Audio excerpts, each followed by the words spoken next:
Hi, good evening, everyone. I'm Ramona Guargis, co-founder and CEO of San Jose Spotlight. Thank you for joining us tonight to celebrate 3 years of nonprofit journalism in San Jose. 4 years ago, Josh and I embarked on this journey of blind faith. We left our full-time jobs in Las Vegas to return to our hometown of San Jose to launch a nonprofit news site to fill a critical gap in local news coverage. We had no startup capital and no plan B, but we believed in the community, in our readers, in you, and you have exceeded our expectations in every way. Thank you so much for being here tonight.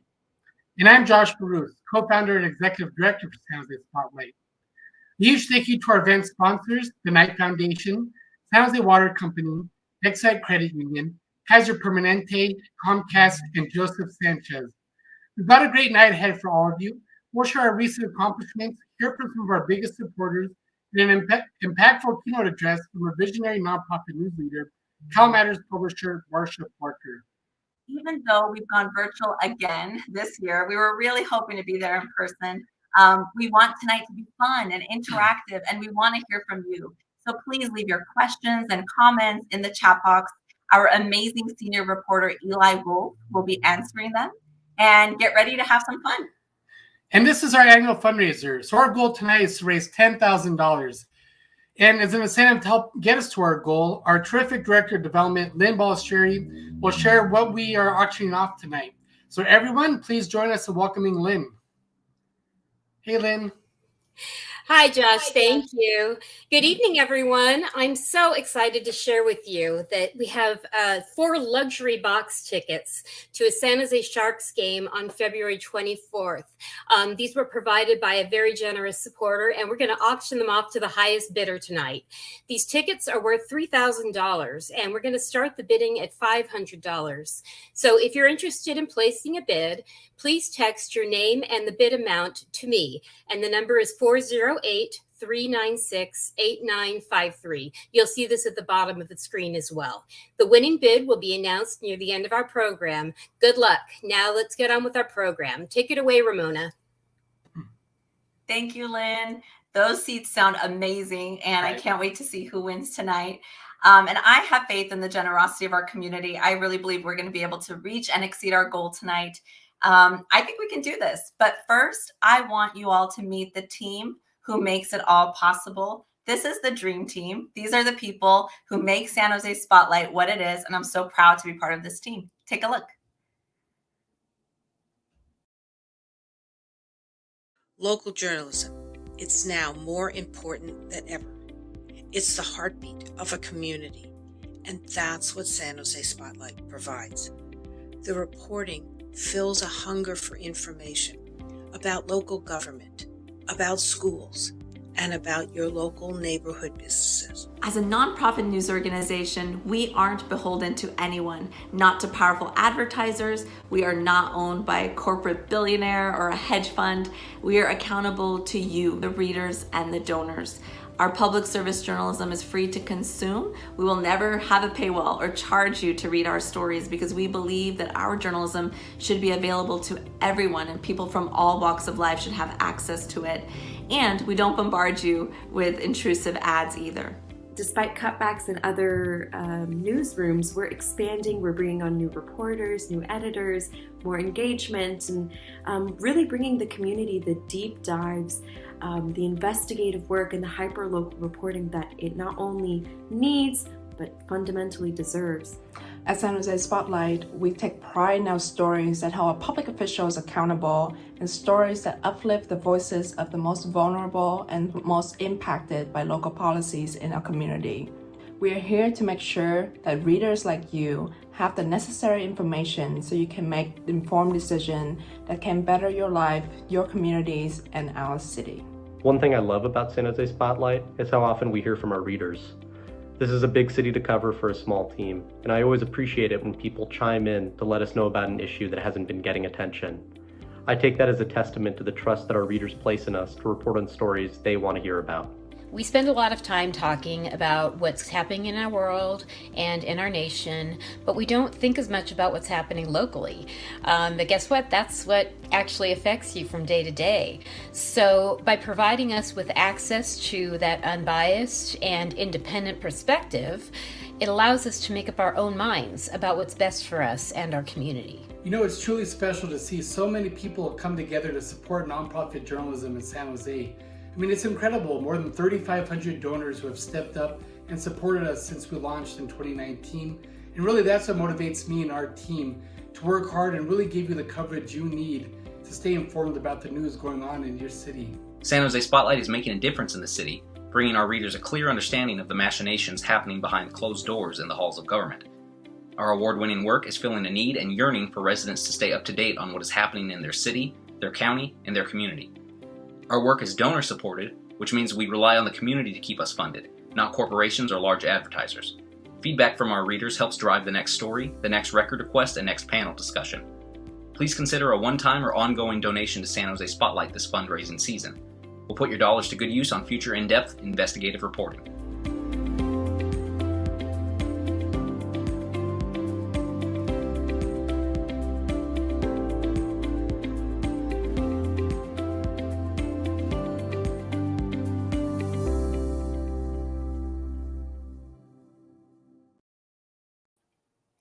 Yay. We're so lucky to have such an amazing team. They are the people whose bylines we read every morning, and we wouldn't have the success if it wasn't for them and their reporting. And a birthday shout out to San Jose City Hall reporter Jana Kada. Yeah. Happy birthday, Jana. Wish we could celebrate with you in person. So now let's hear from one of our supporters. He's been an icon in our community, going back decades, organizing farm workers, janitorial workers, and most recently, as Executive Director of Latinos Unidos for a New America, community organizer Chava Bustamante. Hola amigos, this is your friend Chava Bustamante.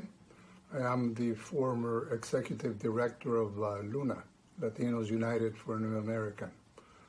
I'm here today to encourage you to support the mission of the San Jose Spotlight.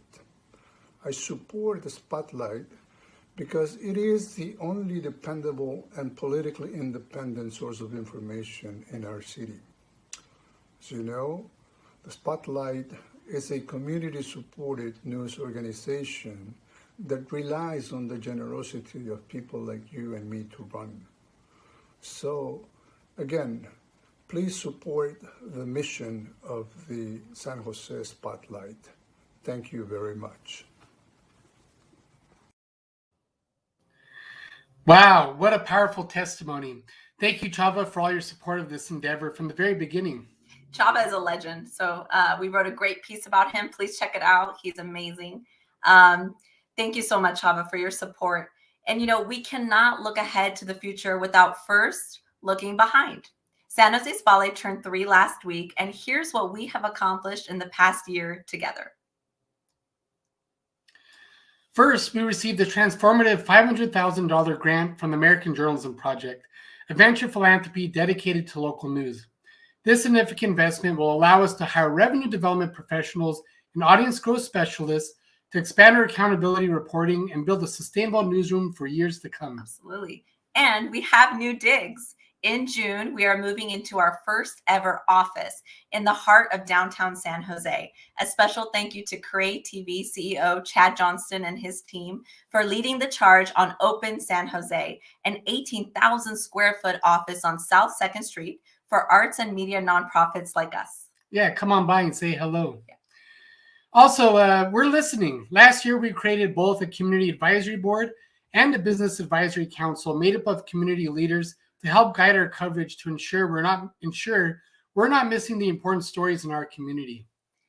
In 2021, we hosted 8 well-attended forums and panels featuring in-depth discussions on topics such as gun and housing policies. And in a series called San Jose Speaks, we brought you one-on-one conversations with notable leaders such as Santa Clara County Superintendent of Schools, Dr. Mary Ann Diwan, Congressman Ro Khanna, and San Jose Police Chief Anthony Mata.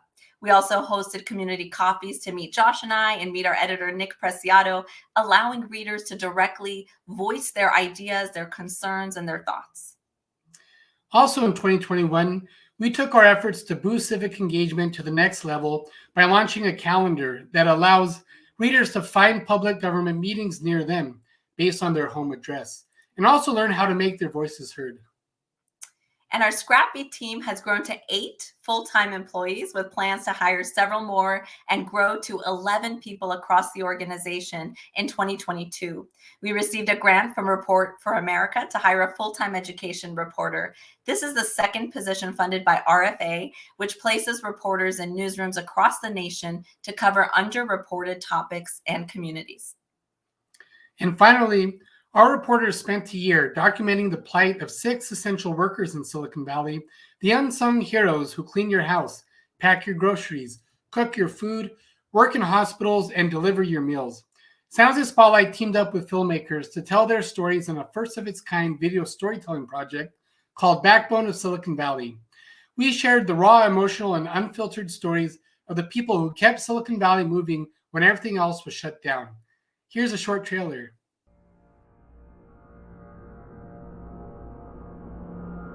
You're thinking, well, wait a minute, people have to get food. People have to come in. They have to get their prescriptions. Sometimes customers can get a little aggressive. That was a little scary. The whole purpose is just to make billions. But the bottom line was, if we didn't do it, no one else was going to do it. It was like every day just telling family, I love you, I'm here, I'm okay.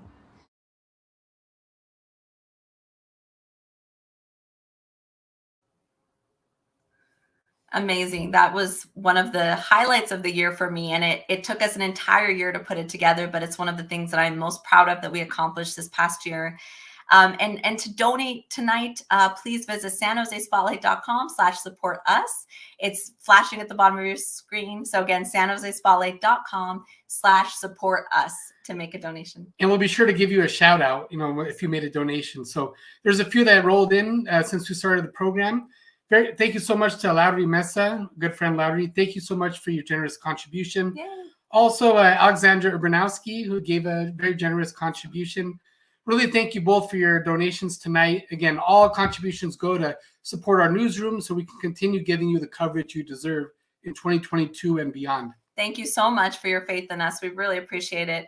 And this next supporter is Ahmad Thomas. He is the dynamic and innovative CEO of the Silicon Valley Leadership Group, the region's leading business organization. My name's Ahmad Thomas, CEO of the Silicon Valley Leadership Group. In these unprecedented times, local journalism is more important than ever. We're so excited to see your success as the nonprofit news model takes flight in San Jose. Many of us here at SVLG keep up with the spotlight daily so we can all stay on top of what's going on in the community and be exposed to diverse voices and viewpoints. Thank you and best of luck for an impactful 2022. Thank you, Ahmad. I am overwhelmed with gratitude to our readers and donors for supporting us and appreciating what we do. If you've never donated to San Jose Spotlight, now is the time to do it because every dollar helps us keep going. And now I'm excited to introduce you to one of the most hardworking people I know. In fact, in our newsroom, we call him a saint, Saint Nick. And that is our San Jose Spotlight editor, Nick Preciado. Nick joined San Jose Spotlight in April 2021 and has become an inspirational leader in our newsroom. And he is the driving force behind the impactful journalism you love and rely on every day. We truly could not do it without him. Hi, Nick. Are you here? Hey, guys. Nice to see you. Hey, Nick. Nice to see you. Hi, everyone. I'm Nick, editor of San Jose Spotlight. I just wanted to say a little bit about myself. I'm originally from Southern California. I've been living in the South Bay for about 7 or 8 years now. I'm based in Gilroy. Prior to working at Spotlight, I was at a nonprofit news site in San Benito County for 3 years. And before that, I wrote for the Hollister Freelance and Gilroy Dispatch newspapers. Thank you, Nick, for introducing yourself. And I wanted to give the audience a chance to ask any questions that you have of Nick, any questions about how we put together our journalism, how we pick stories, anything that you want to know. Nick is here to answer your questions. And thank you for telling us a bit about yourself. And I'll kick it off with one question that I have is, what drew you to a career in journalism? It's not always an easy job, right? So what made you want to be a journalist and now an editor? Well, you're right. It's definitely not an easy job. I got started in journalism about 15, 16 years ago back in high school. It was just a class then. I was a young writer. I had friends who were going to take the class, so I wanted to take it with them. But funny enough, I'm the only one out of my friend group who ended up actually being a career journalist. So, over my time, I grew appreciation for journalism, reading the works of people like Hunter S. Thompson. My first exposure to him being on the campaign trail of '72, which he covered the presidential race between Nixon and McGovern. I think really the way that he was able to write and speak truth to power in his own crazy way, that really catapulted me to wanting to write about government and politics on my own. Thompson really wrote on the national level most of the time, but I think that in my own career path, I've discovered how vital reporting is on the local level. I think we're very lucky in San Jose that, we're not the only news org in town. We're definitely the most important one. But, not every city in town has a news organization to keep people informed. And I'm glad that we're able to do that. Absolutely. And one of our goals here at San Jose Spotlight is reporting for and not only about marginalized or underserved communities. We really make it a point to feature voices from the minority communities and people of color, and amplifying those diverse voices. Nick, can you talk a little bit about how San Jose Spotlight has done that?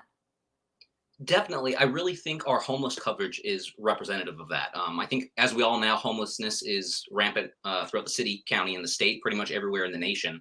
Our reporters work pretty hard to cover what's happening in the unhoused community. That includes, city proposals on building interim housing, to just the struggles of people living in spots that will soon be swept.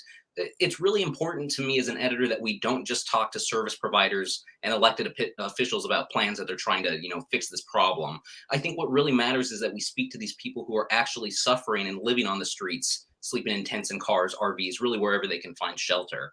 I think at the end of the day, I really want the community to just know straight from the source what kinds of situations and conditions our neighbors, our homeless neighbors, really are living in and what they're exposed to. These aren't just adult men who don't want to get out of homeless or get a job. These are people of all ages and genders who need help, seniors and families included. Absolutely. That's one thing I'm very proud of as well, that we actually talk to the people on the ground, the people who are directly impacted by policies and decisions that our government makes.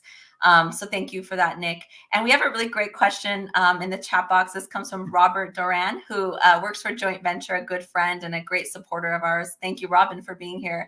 And she is asking, Nick, what do you envision as the biggest stories coming up this year? So if you had a crystal ball, what would they be? I think without a doubt, it's going to be the mayor's race. I think we've covered that pretty closely. Everybody knows it's a pretty contested race. Quite a few candidates in there right now. I know that we're going to be covering the whole election pretty closely, but I think specifically the mayor's race is going to be the important one. Mayor Liccardo's terming out this year. Going to have a fresh face. There's a lot of familiar faces in there. Cindy Chavez, Raul Perales. We got Matt Mahan and Deb Davis. So it's a really stacked field, and it's not even the deadline to file papers yet. So we could still get a few more candidates in there before March.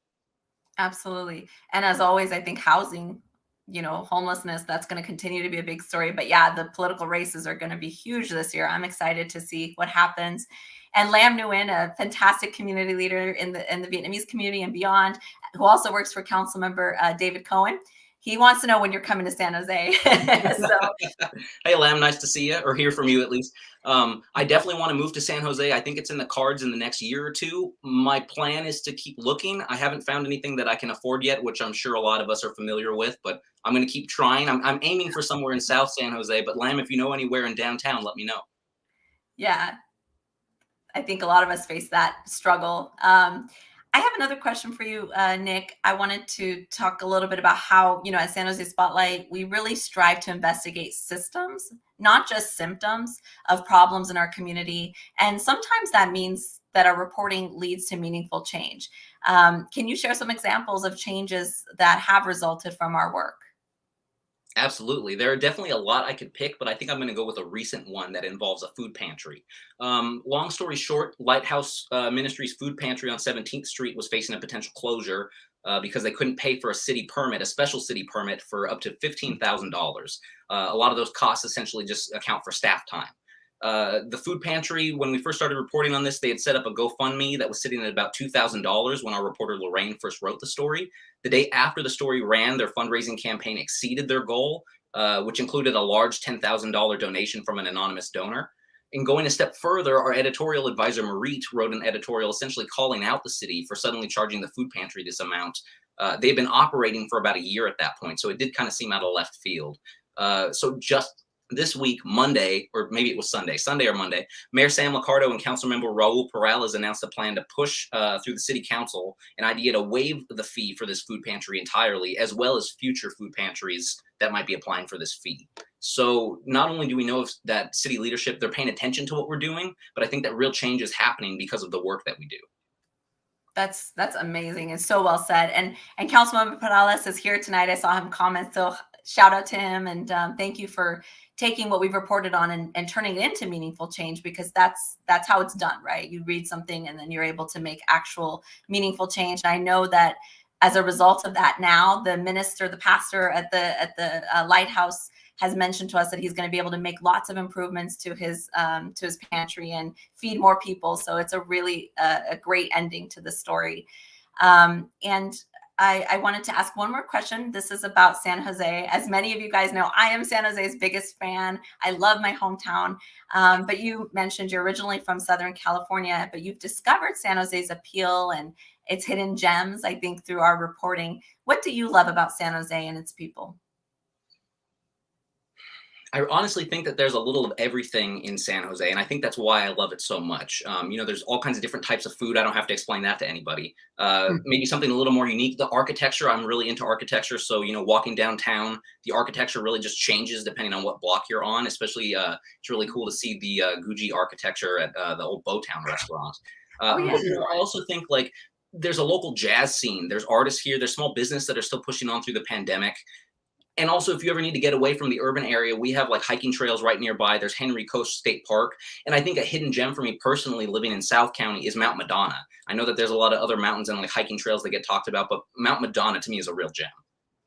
Yeah, absolutely. We really have the best of all worlds, and I love the food for sure. So, and Ron Lind had mentioned that he would like to see a little bit more reporting on the labor movement. And yes, Ron, we agree. And actually, the good news is Eli Wolfe, who's been commenting tonight in the chat, he is going to be covering labor as part of his beat. So please expect to see more stories. And if you ever have ideas, please always let us know. Nick's email is Nicholas at sanjosespotlight.com. Mine is Ramona at sanjosespotlight.com. So you can always reach us if you ever have ideas on things we should be writing about. So I think that's all we have time for, but thank you, Nick, for hopping on and introducing yourself to everybody. And thanks, folks, for leaving some questions for him tonight. Of course. Thanks, everyone, for coming. Well, thanks so much, Nick. We appreciate your leadership in our newsroom. I know we just announced Councilmember Raul Perales. Thank you for joining us this evening. What other elected officials are here tonight? I know Councilmember David Cohen, who represents District 4, is with us tonight. Supervisor Otto Lee, who represents District 3 on the Santa Clara County Board of Supervisors. Anybody else we're missing tonight? Yeah, please put your name in the chat if you're here, and we'd love to say hi to you.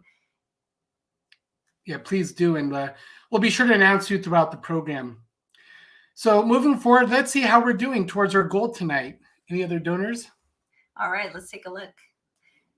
So while Josh does that, we just want to, again, let you know that the way to donate is sanjosespotlight.com/support us. And every little bit helps. Every dollar goes directly to support the salaries of our team and to help us continue to grow our reporting. So how's it looking, Josh? Yeah, a big donation just came in from Rebecca Haggerty. Thank you, Rebecca. Thank you so much. We appreciate it. And now we're going to hear from another supporter, right, Josh? You bet. So she's a phenomenal leader in Silicon Valley, Gabriela Chavez Lopez. Gabby has been a tireless advocate on several issues in our community and currently serves as the executive director of the Latina Coalition of Silicon Valley. Thanks, Gabby. Hello, Gabby Chavez Lopez here with the Latina Coalition of Silicon Valley. I want to congratulate San Jose Spotlight on an incredible 3 years. This has been a really exciting run. I support San Jose Spotlight because San Jose Spotlight supports our local community. They uplift community voices and shine a light on the stories that truly matter to us. Thank you for all that you do. I'm so happy that you're a part of our San Jose and Santa Clara County community, and to many more years of community journalism. Thank you. No, thank you, Gabby, once again. That was excellent. So now we're moving on to our main event of the evening. Tonight, we're joined by a trailblazing leader in nonprofit news to share more about the growing industry and its future, Marsha Parker of Cal Matters. Any fans of Cal Matters with us tonight? Me. I love Cal Matters. Yay. As publisher and COO, Marsha oversees foundation and institutional revenue at Cal Matters. Before she joined Cal Matters in 2017, Marsha was editorial director for Patch's West Coast local news sites, CIR's California Watch site launch manager, and assistant dean at UC Berkeley's Graduate School of Journalism. She is the chair of the board of she is the chair on the board of directors for Institute for Nonprofit News. We're a proud member. An advisory board member of the Emma Bowen Foundation in El Tempano in Oakland, serves on the Stanford Knight Journalism Fellowship Selection Committee, and is taught at Northwestern University's San Francisco campus and UC Berkeley's Graduate School of Journalism. Marsha earned her master's degree from the Fletcher School of Law and Diplomacy at Tufts University. And afterward, please stick around. Marsha will answer some questions from our audience, which you can put into the general chat box. With that, we give you the amazing Marsha Parker. Thank you so much, Josh and Ramona. I'm really, really so happy to be here for a bunch of reasons I'll tell you about in a moment. And it's really wonderful to see so many of you here to support San Jose Spotlight. You know, there's really nothing I like to talk about more than nonprofit news, and especially the inspiring entrepreneurs like Josh and Ramona who have put their hearts and souls into launching local news outlets and building great teams to serve the news and the information needs of their communities. We don't have enough of them yet in our nation. But tonight I'm going to share a quick overview with you of the really dramatic growth of the nonprofit news nationwide and here in California, and make a really strong case for why it matters so much that we all support community-based news organizations like San Jose Spotlight. And it's a really good news story. So that's another reason why I like telling that story. You know, and that's because the news industry as a whole remains in crises, something that none of us should feel good about. But the story of nonprofit news is really one of growth, resilience, and invention. And that's why it's a great time to tell the story, and one that I think really resonates here in Silicon Valley. You know, today we have more than 360 members of the Institute of Nonprofit News. And I'm certainly a big champion, not just because I'm on the board, but because I really truly believe in our organization and our members' missions, which is really pretty straightforward. It's here to build a sustainable nonprofit news network that will ensure that all people in all communities have access to trusted, fact-based news. You know, our members are small, scrappy, successful outlets like San Jose Spotlight, and there's bigger ones like mine, Cal Matters, a state house newsroom. You know, we've got a staff now of 50. We've grown in 6 years. And, you know, our members together employ more than 3,000 people. That's pretty extraordinary. We've put more than 2,700 of that number is journalists who are now in newsrooms across our nation in communities. And, you know, about a third of those are less than 5 years old, which I think is kind of extraordinary. And just to give you a couple of fun facts about the growth, in 2008, we had 7 new nonprofits. In 2020, we had 20, and we've surpassed that number already in 2021. We're just doing our INN index survey right now, so we'll have a final count, but it looks like it's closer to 30 this year. So that's extraordinary. Together, this group of nonprofit newsrooms is producing more than 1,000 stories a day. They're published and aired by more than 3,800 other outlets, in addition to their news being consumed on their own websites. They are distributed through hundreds and hundreds of other news organizations too. So people get that opportunity to read local, even if they lived in the community and now they're not there, but they still care and they want to be engaged. They'll have that opportunity. The other thing that's really amazing about it is it's a really diverse and very collaborative group. Some of our news organizations like San Jose Spotlight are dedicated to covering local communities. Others like Cal Matters cover state. We also have global, and many of them are in small neighborhoods and some are in large metro areas like San Jose. And others cover very specific sectors: education, environment, healthcare. We even have a new nonprofit that just started up a couple of months ago, just looking at issues around mental health and behavioral health. All of us use investigative and public interest reporting to advance our missions.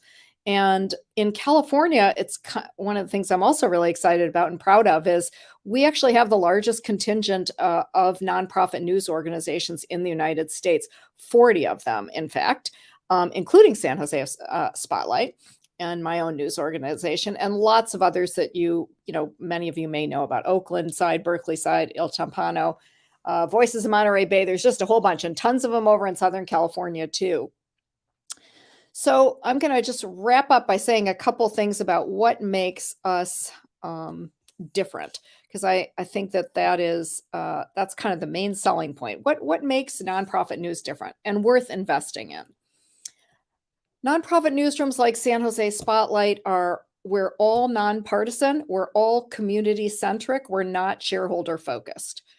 That's a big difference. We all prioritize fact-based reporting, which I believe is in short supply in America these days. And it's reporting that's meant to meet the public need. We do work that's challenging to produce and costly to produce, including robust, inclusive local coverage like San Jose Spotlight produces. We also do in-depth reporting and watchdog reporting that holds governments accountable. We're also supported in large measure by the people that we serve and cover every day. And we're very transparent about our funding. All of us, because we're nonprofits, we identify our supporters, be they foundations, big and small individual donors, institutions, anyone who's supporting us. Their names and their amounts generally are on our websites. And so that. And all of the donors who donate to nonprofit news also acknowledge and sign an agreement that says that they recognize they're not going to have influence over what we cover and write about. And then, just to kind of wrap up for a second, the next few years are really going to define the future of our free press. And nonprofit newsrooms are shaping this new era in news by restoring trusted fact-based reporting, coverage that communities can count on and engage with, as San Jose Spotlight is doing so well, and the facts and the understanding around which people can come together and engage in the governance of their communities.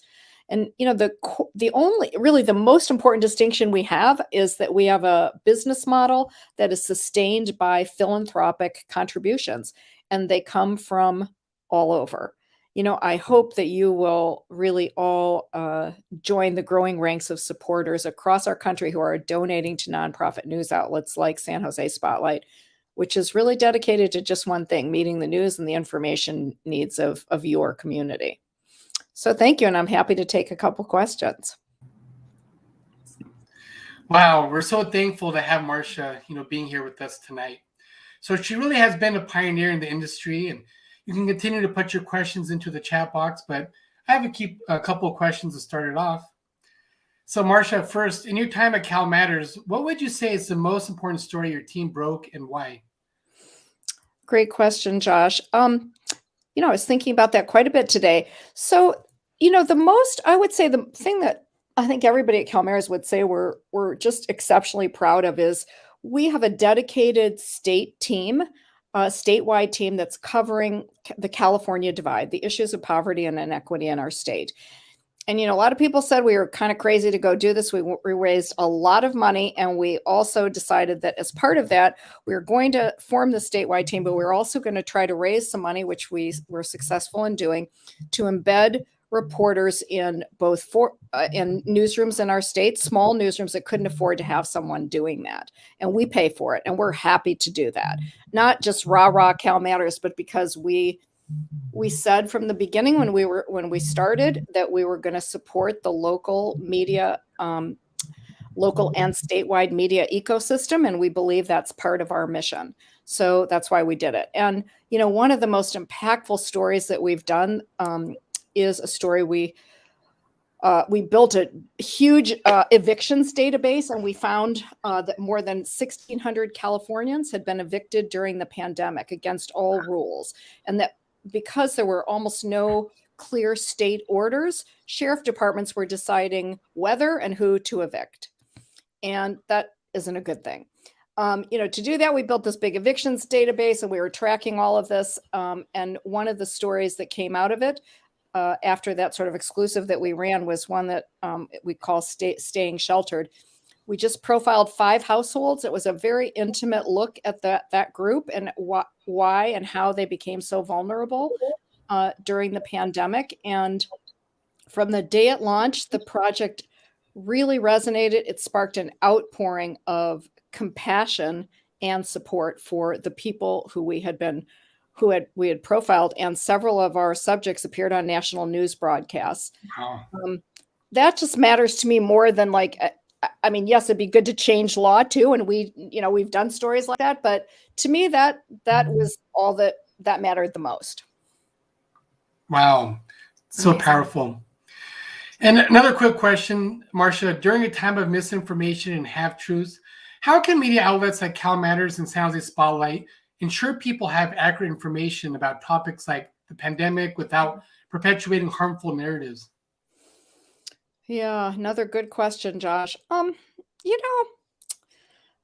thought about that a lot too. You know what I think? I think that we start with you two and your editor and your team and my team, right? I believe that we attract people who care about that and who are mission driven and who don't want to do it the way that might have been done in other newsrooms. And that has nothing to do with for-profit or nonprofit. In my mind, it has to do with the kind of people that we attract, right? Who they believed in your vision, they believed in Cal Matters' vision, and they came to cover their communities, and so they're very careful, right? They're careful about what they bring to the table. They're careful about the questions they ask, and they're very thoughtful about keeping a spotlight on issues that are important and solutions, right? Bringing our community into the conversation, which you guys are doing very well. And, not enough newsrooms have done that for a long time. And that is something different that I believe that, more nonprofit newsrooms are very much experimenting with deep engagement with their communities. And that's how you get there. For sure. Wow, very insightful. Thanks for that, Marcia. So we do have one question from former supervisor Ken Yeager. Thanks for joining us this evening, Ken. His question is, given the long hours and low pay, how can they avoid burnout, and how can supporters help it doesn't happen? And this is in regard to community journalists. Sure. They're working long hours and the pay is not always so great in journalism. How can we make sure that they're not burning out and that we can support them? It's a good question. Yeah. You can keep donating more money, Ken. That'll help, right? I mean, you know what? Here's the other thing, though. I know what happens. We get burned out, but I feel like I've worked in for-profit and nonprofit newsroom. I feel like what really keeps you going is the spirit behind the community, right? Of your community, our editorial community here, and all the people that work on the team. I mean, I think you have to make sure people, get rest and relaxation. You have to draw some lines, right? So that's up to us to do for our newsrooms, which I think we work hard at.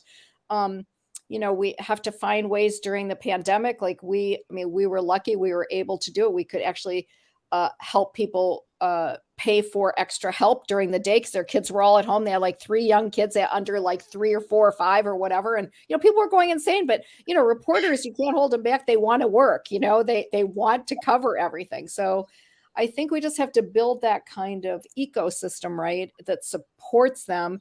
And we have to make sure that they have time to reflect and to stop working and have time with their families. And I think we also have to, raise pay rates, right? Like CalMatters now is able to pay very competitively, et cetera, right? And we all do our best in that way. But, the stronger our business models, the more donations and support we have, the better we are able to be responsive to those needs, especially in a place like the Bay Area where it is, unbelievably expensive to live and thrive. And that will probably always be. Very well said, Marcia. Thank you so much. And I am a big, big fan of you. So I am just so humbled that you joined us here tonight. I was so excited when you said yes to being here because I've read CalMatters for so long and have just so much respect for you and the team over there and all the great things you do. And CalMatters also takes steps to help local nonprofit news organizations like us. We're part of a hub that allows other members to take our stories and run them in their organizations. CalMatters allowed us to be part of that group. So all these different news organizations throughout California can run San Jose Spotlight stories, and it allows us to sort of open up our journalism to a wider audience. So thank you for not only doing great work across the state, but also allowing our work to be amplified around the state. It means a lot. And keep up the great work at CalMatters, and thank you so much for being here tonight. Well, thank you guys. I mean, really, you guys are inspiring. I'm not saying it just to be nice. This is what keeps us going, right? Is we have so much entrepreneurial spirit in Silicon Valley, right? All across the Bay Area, especially. And this is what we do with our entrepreneurial spirit. We go and start up news organizations to serve our communities, and it's a pretty high calling. But I think you should be really, really, really proud of what you've built in 3 years. It's extraordinary, you guys. And I know because I've done it here, and I know how hard it is. It's not easy. And I think it's amazing that you've got this wonderful community of people. So thank all of you who are supporting them and continue to support them. It's a blessing for all of our news organizations to have supporters like you. And I just hope you'll go out and be advocates for more support as we go forward too. So take care. Definitely. Thank you, Marcia. And thank you for all you do for the national ecosystem of nonprofit news organizations. Yeah, through the Institute for Nonprofit News. We're trying. You've been there for us. Take care, Marcia. Thank you. Take care. Thanks for being with us. All right, that was amazing. I'm so glad she was able to join us. And now I want to introduce another longtime supporter of San Jose Spotlight. And this next supporter is a civil and human rights leader in our community, and he spent his career advocating for underserved communities, the people whose voices we try to uplift also here at San Jose Spotlight. So here's Will Armeline. Hi, my name is Will Armeline. I'm the director of the San Jose State University Human Rights Institute and the Criminal Justice Chair for NAACP of San Jose and Silicon Valley. I'm also a San Jose resident, and I've been here for almost 15 years now. I'm very happy to support San Jose Spotlight because supporting independent local media is critical for democratic society and human rights practice in our communities. For that reason, I'm really hoping that others will join me in supporting Spotlight and in supporting our independent journalists in San Jose and all around California. Thank you very much, and I hope everyone has a great day. Wonderful. Thank you, Will. Okay, now the moment we've all been waiting for. At this time, I'd like to invite Lynn back to announce the winner of our auction item, 4 luxury box tickets to San Jose Sharks game in February. Lynn, welcome back. Thank you so much, Josh. Congratulations to our amazing board president, Perla Rodriguez, for her winning bid of $900. I hope that you and your guests enjoy the Sharks game from your luxury box. And if you happen to need a 4th guest, I'm available. Anyway, I hope that your bid will go towards the total raise for tonight. And we thank you so much for your support and for everything else that you do for San Jose Spotlight. So everybody, tonight has been about celebrating San Jose's first source of nonprofit journalism. I hope that you've learned a bit more about us and that you will join me in supporting San Jose Spotlight with a gift in any amount. This will help sustain our newsroom through 2022, which happens to be an important election year. We're planning in-depth coverage of the issues and candidates, as well as community roundtables, so that you can access the facts that you'll need to make the decisions that are right for you. When you give to San Jose Spotlight, you not only strengthen our community, you are promoting democracy. Thank you again so much for your support. And here is our board president, Perla. Yay! I'm so excited to be able to attend the Sharks games and celebrate San Jose Spotlight's anniversary there. Thank you. Well, hello, everyone. Once again, my name is Perla Rodriguez, and I'm just honored to be here tonight to celebrate Spotlight's 3rd anniversary. As you've seen tonight in this wonderful event, the last 36 months have been nothing short of extraordinary. And I applaud the work of all of our reporters and staff for all of their award-winning coverage of the pandemic and so many critical issues that have taken place during this historic period of time that have been so vital to the residents of the city of San Jose. Josh and Ramona, I want to extend to you on behalf of the board of directors and on behalf of the community a huge thank you for your tireless dedication, for your vision, and for your service. I don't think you could have imagined how amazing an organization both of you would give birth to. And here we are 3 years later. You really deserve so much praise and accolades because what you've done has been incredible. And all of us who are part of it are very much in awe of this amazing, beautiful experiment. I'm very excited tonight to think about the past 3 years, but I have to tell you, I'm even more excited and more intrigued about what the next 3 years look like. What issues will you be covering? Where will you shine a light, San Jose Spotlight? And what changes will you bring upon in our community? I can't wait to see.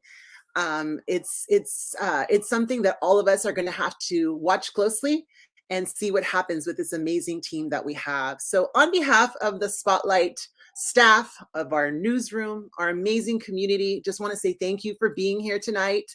And once again, we want to ask if you can to really consider making a donation tonight in celebration of this 3rd year anniversary. These dollars will be put to work to serve the community and provide amazing coverage to issues that really matter to the citizens and residents of San Jose. So thank you very much for being here tonight. It is an honor, and I look forward to going to the Sharks game. All of my best to you, Josh and Ramona.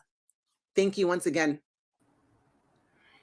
Thank you so much, Perla. Thank you very much for your leadership on our board of directors and chairing the board. You've been an amazing ally and supporter for so many years, and we appreciate it very much.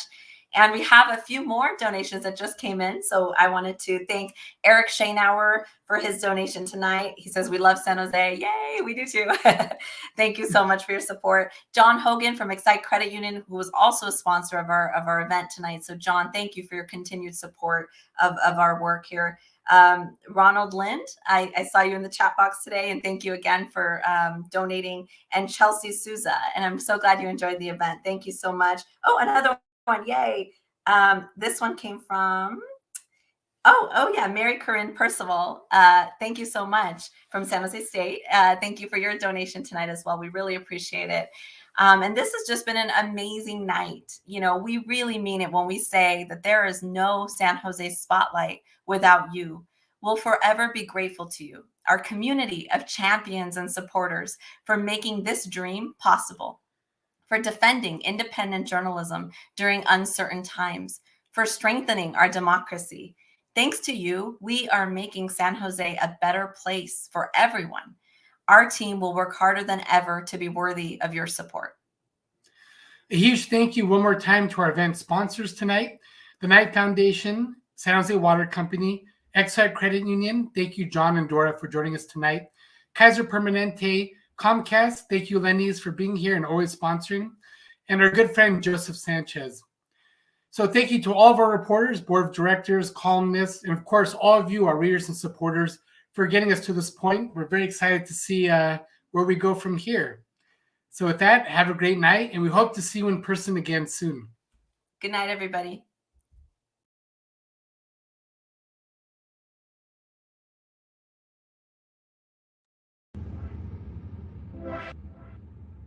you.